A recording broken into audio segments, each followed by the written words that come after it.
everybody, and we are back again with our life. So, we are back and ready to hopefully it's saved. Continue.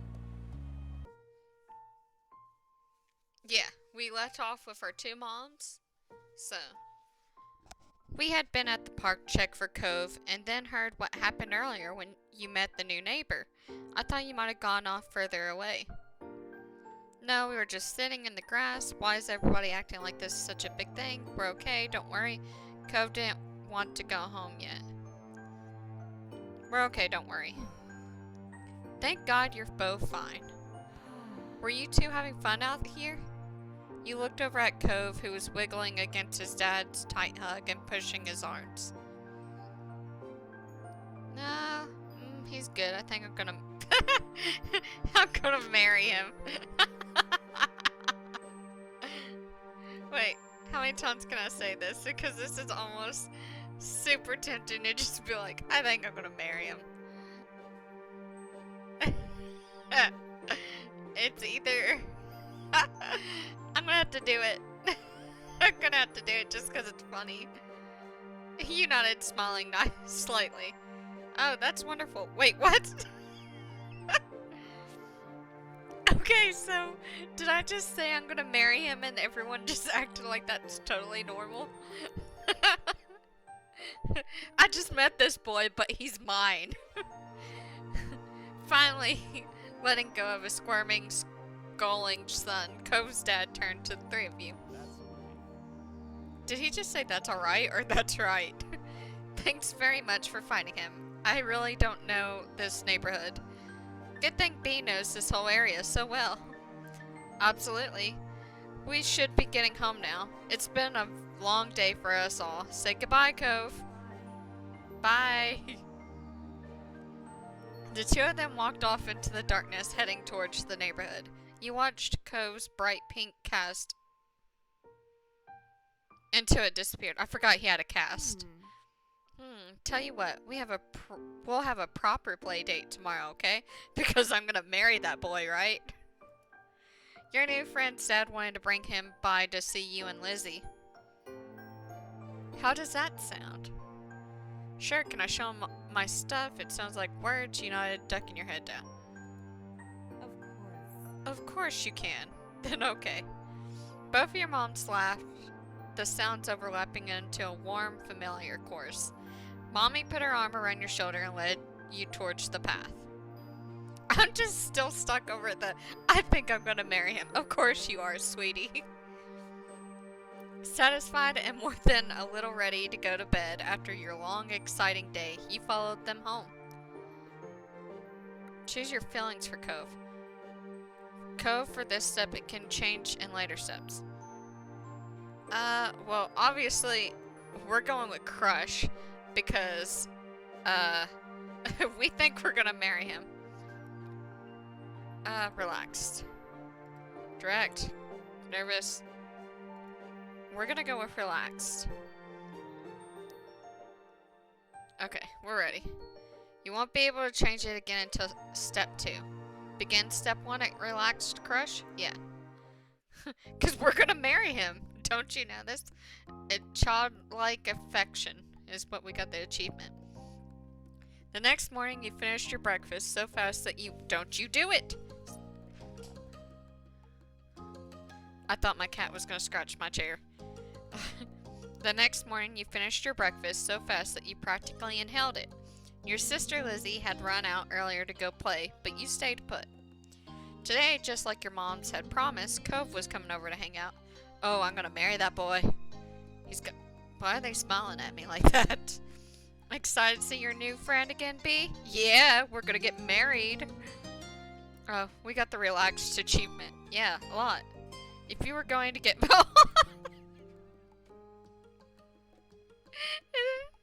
If you were going to get married, it made sense to be around each other. How sweet. Isn't that just the sweetest thing? I bet the two of them are going to be great playmates. Okay. With that said, are you done with your breakfast?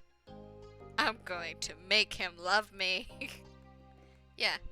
Haha, I don't know. Am I? Your bowl was entire empty, so you nodded. Yeah. With all the exasperation an 8-year-old can muster, you looked at your empty cereal bowl, then at Mom. Okay. Okay, attitude kid. We see. Good job. He should be here soon. Clean up and began. Clean up began. And then, on cue, there was a knock. Sorry, I read that so weirdly. It was hesitant, like the person wasn't sure they were in the right place. Still loud, though. We need to get a more obvious doorbell. I know. B, could you get it? Yes, it's my husband, right? You practically leapt out of your chair on the way to the door. Oh, look, it's my husband. Hey, Hive family. Thanks for having us. Mr. Holden, as your moms had called him, and his son were here. Cove looked different in the bright lighting of your living room, and when he wasn't crying. Shh, it's okay. We're gonna get married. You don't have to cry anymore. I'm tickling my own self. With his dad standing in front of him, and Mom and Mommy behind you, you and Cove looked at each other. Pleased to see the interesting new boy again, you smiled at Cove. Cove returned it shyly. Let's go play in my room. Okay. Take care. Let us know if you need anything, you two. Have fun, kids. See you later, son. Play nice. You led him to your room, puffing out your chest a little bit at the sight of your treasures. There were lots of stuffed animals, a cool bed, a window to look out. It was a great room. You hadn't had anyone to show it to in a while, but you were really proud of it. That's actually the color of my room. In real life.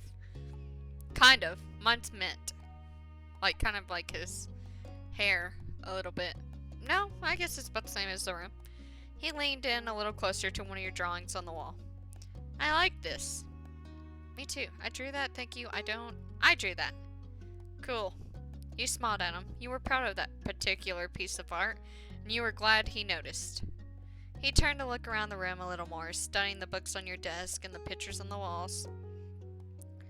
You started to feel a bit nervous. You felt the atmosphere was kind of awkward. You were glad for the company. You hoped he liked your room. We're gonna hope he liked the room. You had put a lot of effort into making your room as nice as it was. You had hoped he didn't say anything bad about it. Then his eyes landed on a tiny box of beach things you collected, tucked away by your door. He took a step towards it before hesitating and pointing at it instead. What's that? Thank you for just not invading my personal space and touching all my stuff, Cove. I think we can be friends if you continue to do that. A hoard of stuff I found on the beach. Oh. Do you have any driftwood in there?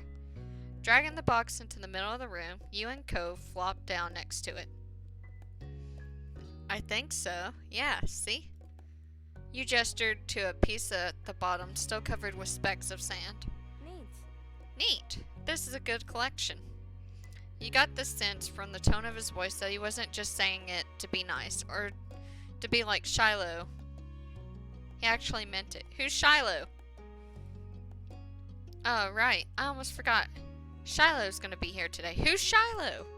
Shiloh? Me too. Lizzie's friend. Or like her #1 fan, I guess. Do I have to see him? It should be okay. I mean, he's Lizzie's friend, not mine, but you know. Come on, check out my shell some more. I found this one under a big piece of seaweed that had washed ashore, and you pulled out a seashell after seashell, explaining where you got in each one of, and holding them up against the light. There were big ones, small ones, pink and purple and orange. Most of them you washed off in the bathroom sink when you brought them home, cleaning off the sand. Over the past few years, you even learned some of their scientific names. The collection was so huge and varied that you had lots of fun stories to tell for all of them. Your voice faltered a little bit, but you kept going as best as you could. As a child, I probably didn't know the scientific terms. I didn't collect shells, but I collected rocks. I was like, well, I don't know. I knew a lot about rocks. We're just gonna say the collection was so huge and varied that you had lots of funny stories. Apparently fascinated either by the stories or by the shells themselves, Cove listened with what looked like a full force of his attention. Like when you almost got pinched by a hermit crab while searching for shells. Okay, so fun story. We're gonna pause for a little bit. So I used to have hermit crabs, and I had a big one, and we were told that if you put them under hot water, they'll let go of you if they pinch you. Well, my cousin had went to pick it up, and it pinched hold of her hand, and she was screaming and crying, asking me to help her because the more hot water she put on it, the more it pinched harder. And instead of helping and being a helpful cousin, I sat there and laughed. Not because I'm a jerk, it's just that, I don't know, I guess it was one of those mean little kid moments. And I think I had told her she was going to get pinched. So I think that's what was funny to me, because she didn't believe me. So, and after watching him scuttle back into the ocean, you found another empty shell that was almost a twin to his home. It was a new experience to be the center of such dedicated focus. For some reason, it was making your cheeks feel warm.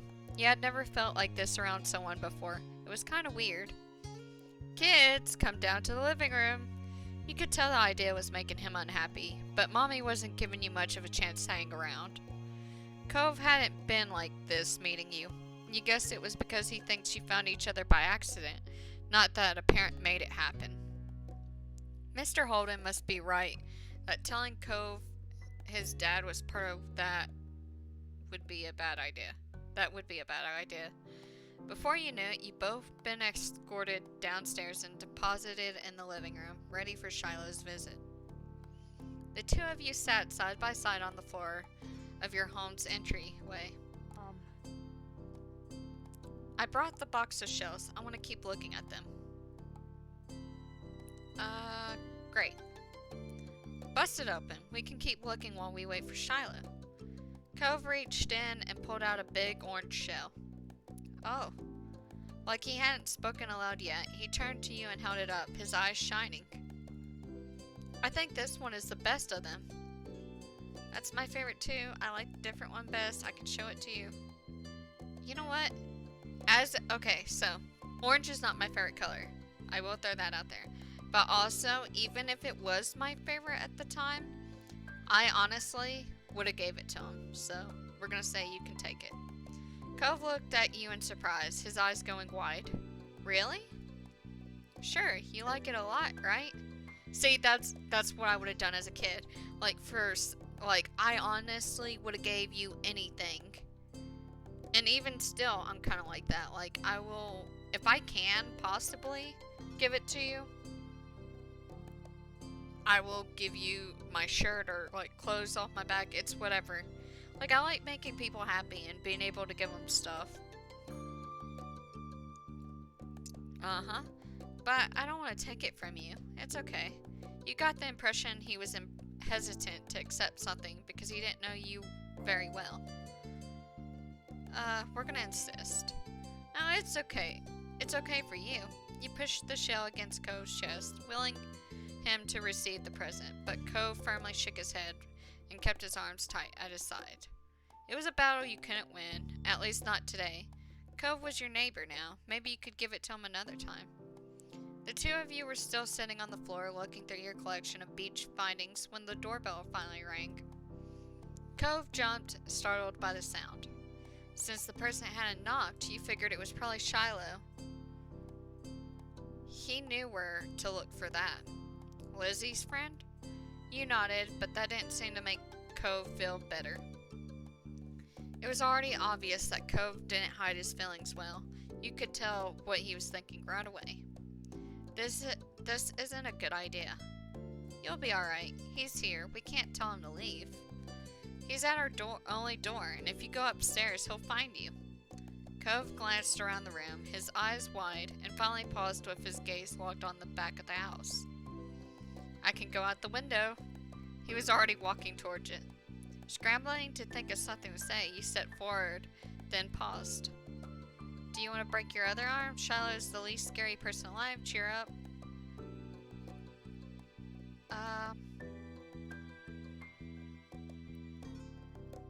I'm tied between these. I'll come with you. Hurry, they'll see where we're going. He glanced back at you, then nodded. The two of you made your way to the window together. It wasn't much of a distance to clamber out, but by the time you landed gently in the bushes, you looked up to see that Cove was already taken off away from the house.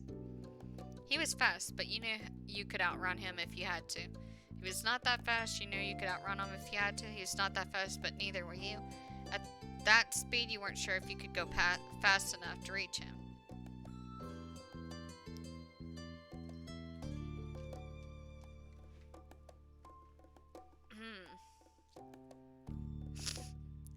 We're gonna go with this one.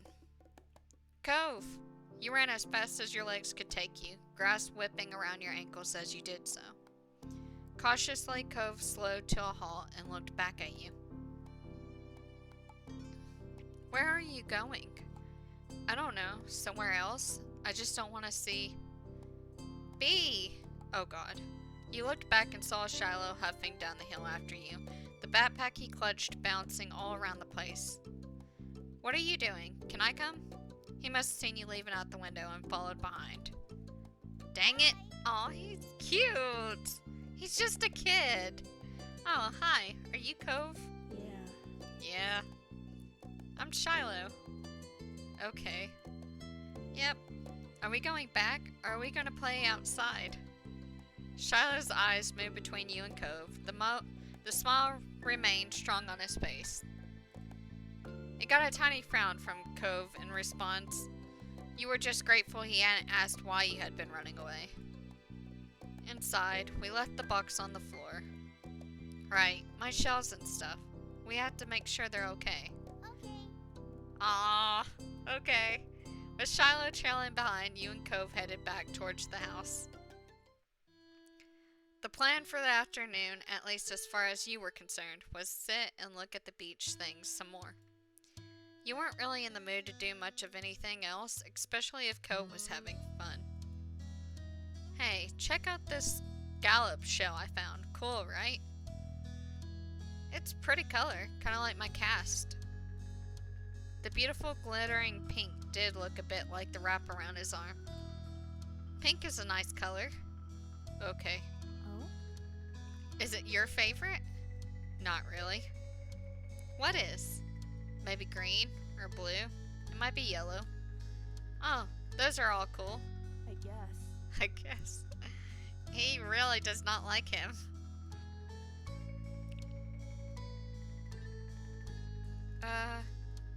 I'm gonna say I like those colors too.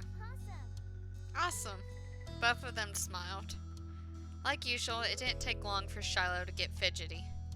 Lizzie was his favorite. Without her around, Shiloh didn't seem to know what to do with himself. And Cove wasn't like your sister. He wasn't that much like you either. Is Lizzie coming back? Don't know. Aww. Where'd she go?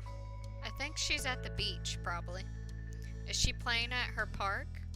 Cove's eyes lit up the mention of the park and he looked towards you. There's a park?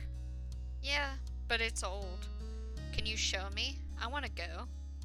He started getting up before you had even answered, and Shiloh jumped up beside him in excitement. Really? You do? Too? Right, Bee. The park is fun. The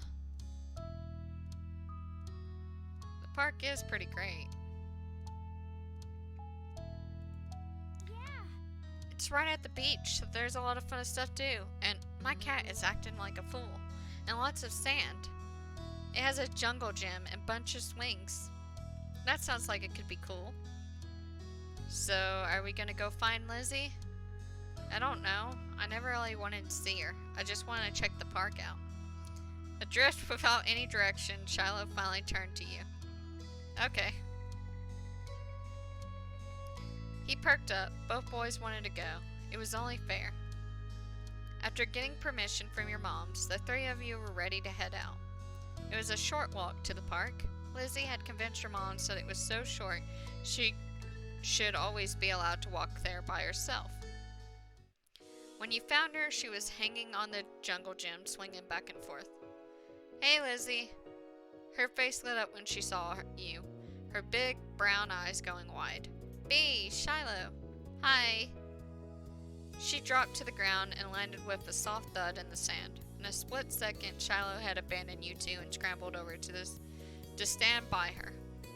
You were used to being left out when it was just the three of you, but now Cove was here. It was nice to have someone who stuck with you. Who's that? It's Cove. He's new. Hi. I remember. Hi, Cove. Welcome to my park. Nobody ever comes to play here, so this is where we get together. She gestured wildly with her arms as if to present the area to the newcomer. Without interrupting Lizzie's speech, Cove whispered in your ear quiet enough that the others went over here. I thought kids couldn't own places like parks or hills. You can't help but laugh a tiny bit. While Lizzie continued talking, you took the chance to kick off your shoes and wriggle your toes through the warm sand. Nice, huh? In this neighborhood, I'm the one who comes up with the ideas. You are? Yeah, I am. Who else could handle the job? Lizzie is the oldest. By a lot. Wait. Is she older than me? By a lot. My mom said you're B's age. Yeah, thought so. I guess she is. I'm still the only one in the group with double digits. What about other kids? Other kids? There aren't any. We're the only kids here, and Shiloh's just visiting from another place. Not even tourists really bring their kids here. This is the land of ancients. Be careful that the oldies don't try to steal your youth. Oh. For a second, it looked like he might cry again.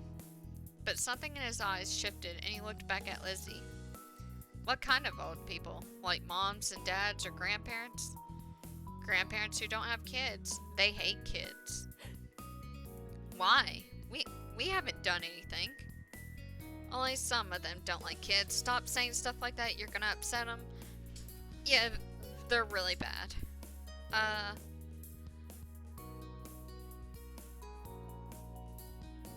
Only some of them don't like kids.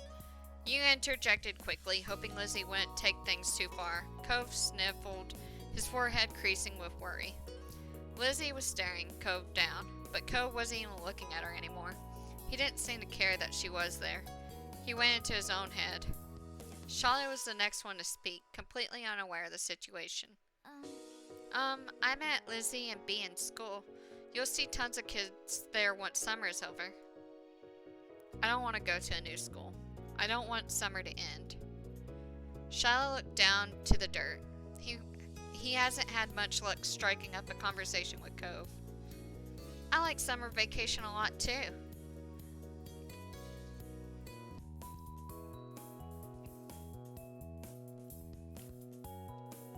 All the building tension in the air suddenly vanished when Lizzie laughed.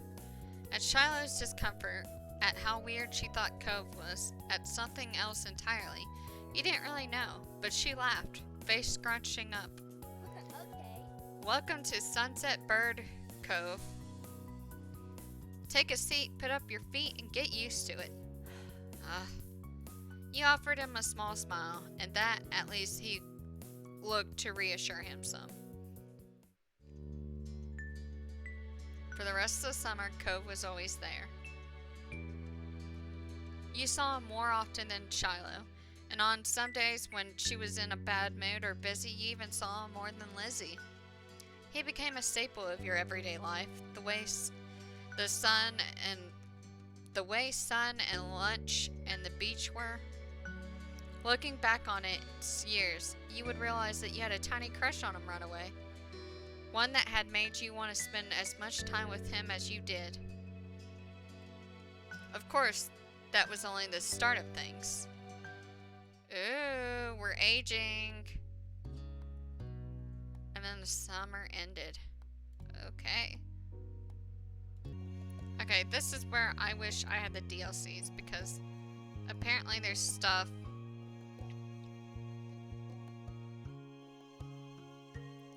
guess we're gonna do... Ooh, these are all kinds of different things. We're gonna save because we might get the DLC later. Shopping.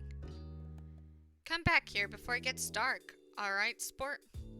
The familiar voice drifted across the street and drew your attention away from the snail you've been watching inch slowly across the pavement. Cove waited in front of his dad, pushing his green hair back off of his face. From where the... Wait. Okay, real quick. What does grown-up mean?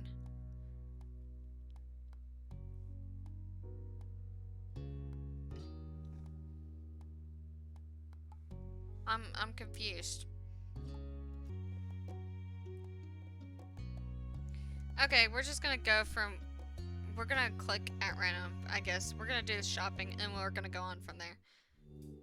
Okay. Cove waited in front of his dad, pushing his green hair back off of his face where the breeze was blowing it over his glasses. He looked to be paying only a mild amount of attention as he was being handed a few slips of green paper. It reminded you of when you first met Mr. Holden, although he's probably not paying Cove to be friends with himself. Cove's dad seemed to feel your gaze somehow, or maybe he made a noise because a second later his eyes were on you. He waved you over with a smile. He looked happy to see you, but you still felt a little weird for getting caught. You gotta learn how to be more sneaky. You brushed your hands together to free them of sand, then jogged over to join the two, smiling at Cove first, then his dad. In turn, Cove shuffled his feet in place as you got closer. B, hi. How's it going? Good to see you again. What excitement are you up to today, B? Taking a walk. I found a pretty cool snail across the road. There's lots of snails around here. Mr. Holden grinned at you kindly. After you finished answering the question, Mr. Holden's attention returned to Cove, who was preoccupied with folding the bills he had into a tiny rectangle. Sounds fun, you know. Cove was about to hit the stores by the beach. Why don't you go with him? Yeah, you could come. You immediately grinned at the idea. You hadn't been sure if you'd see Cove today, and now he was inviting you somewhere. We're gonna save. We're running out of time.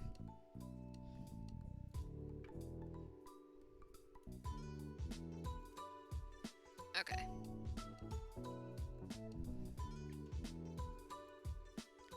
You immediately grinned at the idea. You hadn't been sure if you see Cove today. We read that. This day couldn't get much better. Great, I'm sure you guys will have loads of fun. Mr. Holden reached into his pocket and pulled out a leather wallet filled with money. You found it odd, since your mom's only ever seemed to have cards in theirs. Here. He leaned in to pass the crisp tin to Cove, giving him a wink and a whisper. Get something for your friend, too. Sure. That's my boy. Cove's dad ruffled his son's hair as he was straightening back up, the bill in his hand still held out towards the green-haired boy. Take care. Cove accepted the bill after a second and slipped it into his pocket.